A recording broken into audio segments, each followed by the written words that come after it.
नमस्कार, स्वागत है आपका लोकसभा टीवी पर हमारे खास कार्यक्रम लोकमंच में। और लोकमंच में हम बात करेंगे बिहार के जनादेश की। दिन भर से वोटिंग काउंटिंग जो है वो जारी है उसकी, और जिस तरह के परिणाम सामने आ रहे हैं उसको लेकर एक कांटे का मुकाबला उभरता हुआ दिखाई दे रहा है महागठबंधन और एनडीए के बीच में। क्योंकि देर शाम तक जिस तरह के रुझान और परिणाम सामने आए हैं, चुनाव आयोग की जो वेबसाइट संकेत कर रही है उसके अनुसार देर रात तक जाके कुछ स्थिति जो है वो स्पष्ट साफ तौर पे हो पाएगी।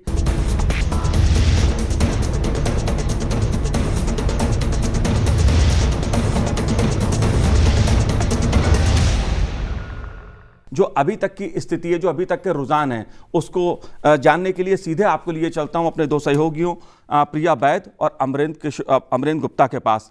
अमरेंद्र जी और प्रिया जी, क्या स्थिति है इस समय? अगर हम रुझानों की बात करें, क्या संकेत निकल के आ रहे हैं अभी? मनोज जी, जिस तरह से प्रारंभ से ही आज सुबह से जब से वोटिंग काउंटिंग स्टार्ट हुई है और अभी 7 साढ़े 7 के बीच का समय हो रहा है, लगातार परिस्थितियां बदल रही हैं। चूँकि आज जो है चुनाव आयोग ने भी 2 बार प्रेस कॉन्फ्रेंस की, उसमें उन्होंने बताया कि जो वोटों की गिनती है वो धीमी गति से चल रही है, लिहाजा जो निर्णय आएगा वो देर रात तक आएगा। यानी कि हम ये मान के चल रहे हैं कि 10 बजे तक की स्थितियाँ क्लियर हो जाएगी, जिसके बाद चुनाव आयोग प्रेस कॉन्फ्रेंस करके सारी स्थितियों से अवगत कराएगा।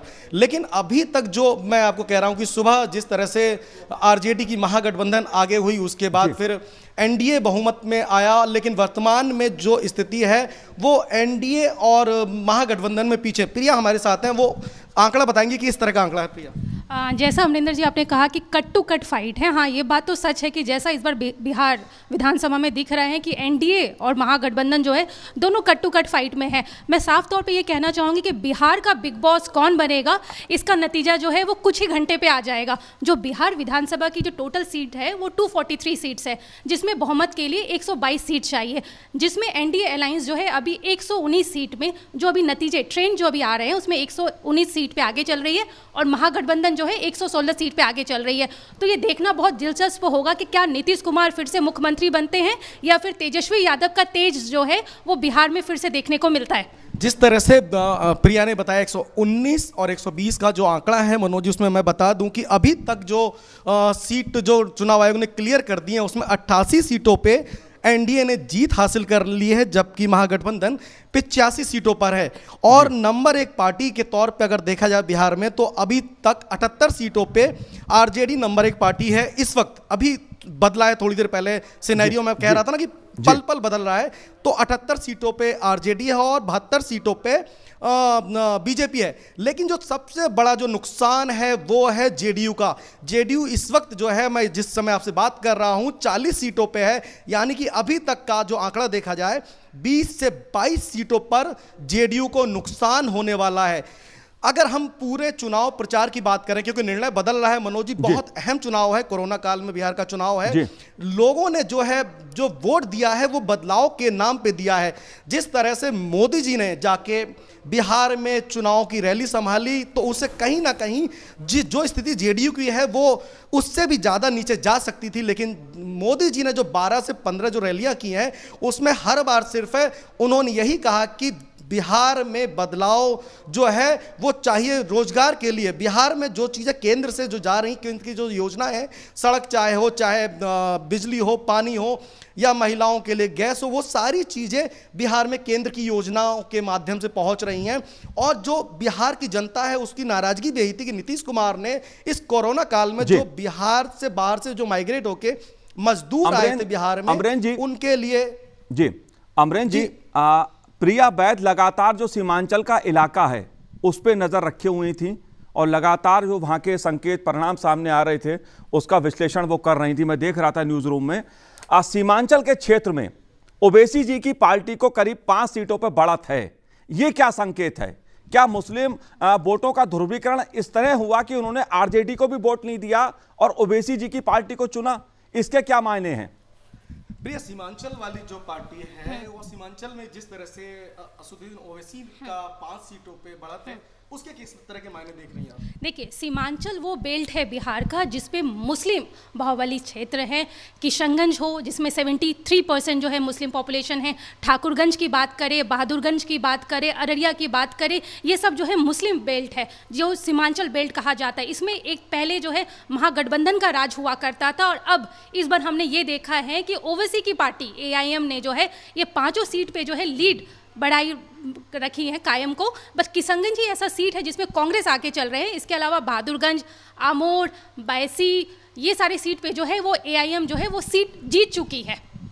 और उसी तरह से मगध का अगर बेल्ट की बात की जाए तो मगध के बेल्ट में अगर हम बात करें, डेहरी ऑन सोन, सासाराम, गया, कैमूर, भभुआ, औरंगाबाद, नवादा, यहाँ पे भी जिस तरह से अभी तक NDA की बढ़त थी, लगातार परिस्थितियाँ बदल रही है और महागठबंधन जो है उन सीटों पे बढ़ रहा है। मनोज जी, मैं परसेंटेज की बात करूँ, देखिए बहुत बड़ा बदलाव आ रहा है परसेंटेज में। अभी तक के जो निष्कर्ष आए, जो अभी तक के जनादेश आ चुके हैं, उसमें 23% जो बिहार में है वो RJD के पक्ष में परसेंटेज गया है और 19.5 के आसपास बीजेपी है।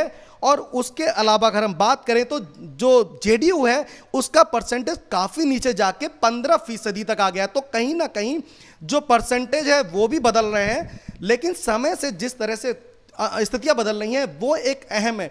मनोज जी, मैं एक बहुत अहम बात जो चीज़ें बदल रही हैं उसके पीछे मैं बताऊं कि जिस तरह से मैंने आपसे चर्चा की थी कि नरेंद्र मोदी जी ने जिस तरह से कमान संभाली बिहार इलेक्शन के दौरान चुनाव प्रचार में, उसमें एक अगर हम बात करें कि नरेंद्र मोदी जी ने जाके न सिर्फ जनता को विश्वास दिलाया कि सबका साथ सबका विकास और सबका विश्वास हमारे साथ है, और हमने जो उन्होंने बिहार से, मैं पहले चल रहा था बिहार में कहा बा, तो उन्होंने बताया बिहार में देश के संस्कार बा, देश के स्वाभिमान बा, और वो बिहार की जनता से उन्होंने अपील की कि जो हमारी जो NDA है वो एकजुट है और आगे भी रहेगी।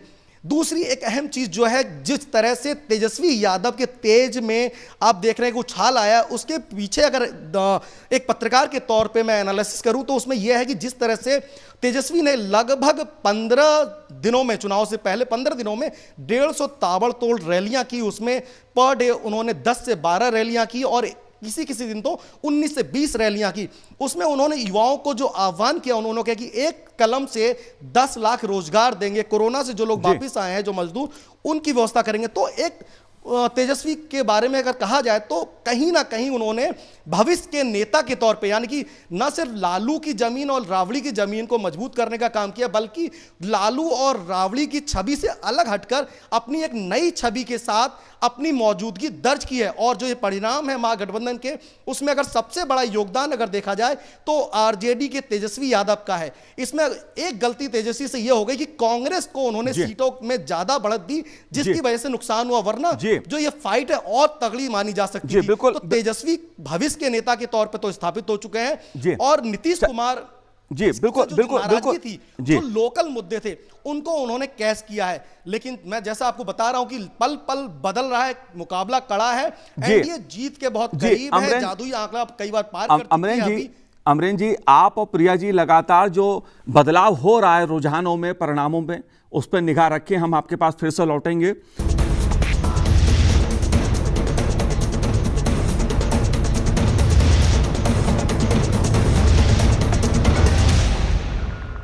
मेरे साथ इस समय स्टूडियो में जुड़े हुए हैं लोकसभा टीवी के संपादक श्याम किशोर साहे जी। श्याम जी, आपका बहुत बहुत स्वागत है लोकसभा टीवी पर। लेकिन सीधे आपको लिए चलता हूं अपने सहयोगी अमरेंद्र किशोर जी के पास, जो इस समय हमारे साथ न्यूज रूम से जुड़े हुए हैं।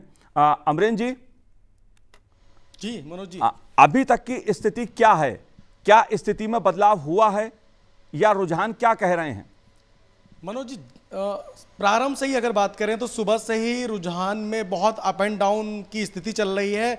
अप्रत्याशित बदलाव बार बार हो रहे हैं। कभी प्रारंभ में जब है महागठबंधन RJD का महागठबंधन आगे चल रहा था, बाद में फिर NDA महागठबंधन आगे चल रहा था, लेकिन इस वक्त जो है फिर परिस्थितियां बदली है। 8 बजे के आसपास परिस्थितियां बदली हैं और इस समय अपने जादुई जो आंकड़ा 122 का NDA गठबंधन ने प्राप्त कर लिया है। लेकिन सबसे बड़ी बात जो अभी तक जो खबर है, इलेक्शन कमीशन जो खबर दे रहा है कि जो काउंटिंग में जो फाइटिंग है वो बहुत टफ चल रही है, बहुत कड़ा मुकाबला चल रहा है। 50 से 60 सीटों पर मनोज जी 1000 वोटों के अंतर की काउंटिंग चल रही है, 1000 वोटों का अंतर है। और कई सीटें तो ऐसी है जहां पे 50 से 100 वोटों का अंतर है। तो कुल मिलाकर कहा जाए कि बहुत कड़ा मुकाबला है। इस समय जो परिस्थितियां हैं उस पर बात करने के लिए हमारे साथ प्रिया हैं। प्रिया, किस तरह की स्थिति इस समय? जैसा कि आपने बताया कि एनडीए जो है वो बहुमत का आंकड़ा जो है वो पार कर चुकी है, ये बात सच है।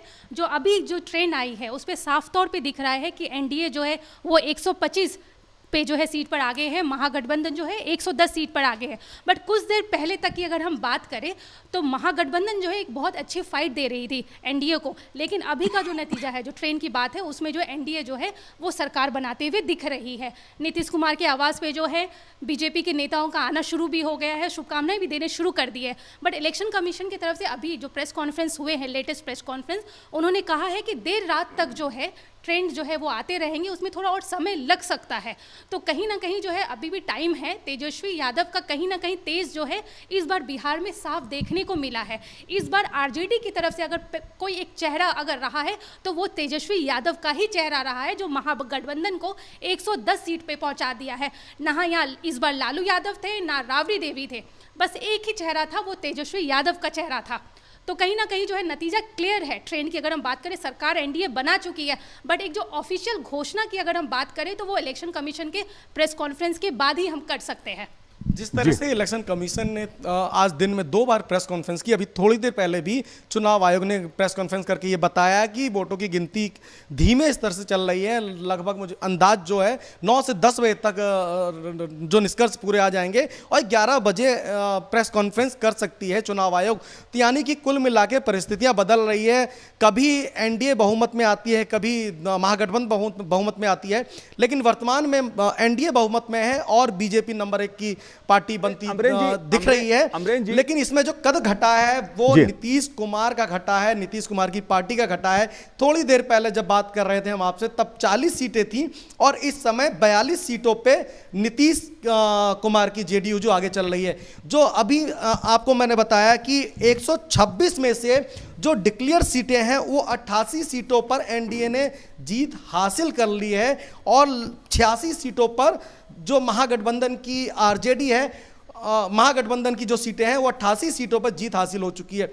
सबसे बड़ा जो बदलाव है इस समय जो सीमांचल वाला प्रदेश है, जहां पर AIMIM के जो ओवैसी हैं, मुस्लिम बाहुल क्षेत्र है, वहां पर 5 सीटों पर वो लीड में है। इसके अलावा बीएसपी जो है 2 सीटों पर लीड पे है। तो मनोज जी, मैं बताऊं कि कुछ एरिया जो हैं, जो कुछ बिहार के जो मगध वाला क्षेत्र है, वहां पे अप्रत्याशित बदलाव बार बार देखने को मिल रहा है। प्रारंभ में वहां पर एनडीए आगे चल रही थी, बाद में वहां पे महागठबंधन की आगे चल रही है। तो बहुत कुछ बदल रहा है। 7.5 करोड़ वोटर हैं बिहार में और लगभग 57% वोट हुआ है, यानी कि 4 करोड़ लोगों ने अपने मत का इस्तेमाल किया है। और जो इस बार मत का प्रयोग किया गया उसमें बहुत सारे मुद्दे थे। जैसे अभी प्रिया बता रही थी कि एक बिहार को नया, जिससे बोलना चाहिए कि एक नया राजनेता मिलने जा रहा है लालू के परिवार से, आरजेडी के परिवार से। उसका नाम है तेज प्रताप। तेज प्रताप ने न सिर्फ लालू की छवि को पीछे छोड़ा, राबड़ी की छवि को पीछे छोड़ा, बल्कि एक अपनी अलग स्टाइल में, अपने अलग यूनिक तरीके से लोगों के बीच में कैंपेन किया। और सिर्फ उन्होंने प्रधानमंत्री जी को कोई वार नहीं किया, उन्होंने सिर्फ अपने चाचा यानी कि नीतीश कुमार जी को वार करते हुए सिर्फ उनकी नाकामियां गिनाई।